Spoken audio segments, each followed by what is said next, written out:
Hello and welcome to Maths with Jacob. This lesson will focus on surveys.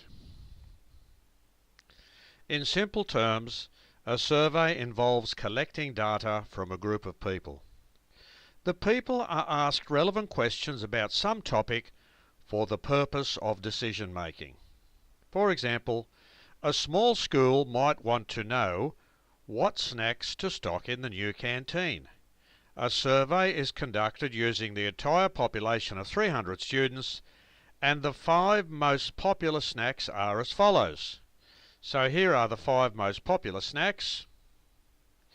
We can see that when we add the numbers up we get 280. So the 5 most popular snacks were chosen by 280 students in total. The school administration can now make some decisions based on the results of the survey. Data collection. There are many ways of collecting data. The method or methods used for collecting data must be efficient and time-saving. More importantly, the questions posed must give useful responses. Data can be collected by a show of hands, by writing something on paper, by conducting interviews, etc. Collating data.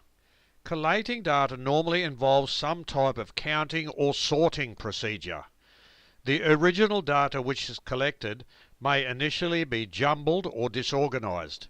It must be rearranged so that it makes sense. When the data is fully collated, it has been set out in such a way that it can be understood. It now becomes information. Decisions are based on the information extracted from the data. Displaying data. Displaying data involves setting it out in a meaningful way so that people can look at it and make sense out of it. Now here is an example.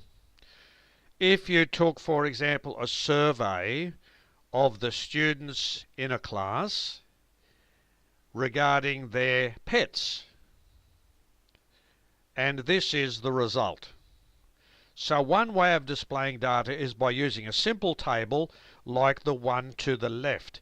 It is very clear and the information in it is understood very quickly. In other words, 12 people in the class own a dog, 7 people own a cat, etc. Now here are some unusual examples, but they do exist in real life. If you were interested in the heights of all members of a stage show, you could ask them to stand in a line from shortest to tallest and then make appropriate decisions. It's much more important to set it out this way, with the heights from shortest, for example, to tallest, because when you see the cast members standing in that way, you can make some appropriate decisions, for example, based on height, depending on what roles they play, etc. So that could be a very useful exercise. Here's another interesting one.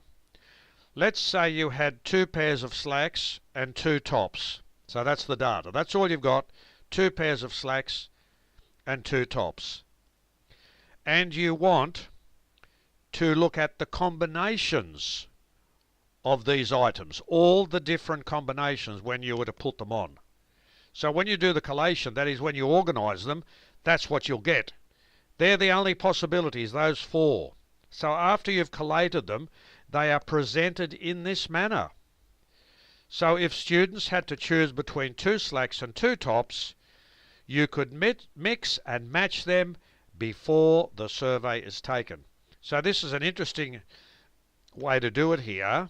So you actually set the thing up first, and then you can take the survey based on this information here. The students have something to look at, then you can do the survey, and then the appropriate decisions could be made.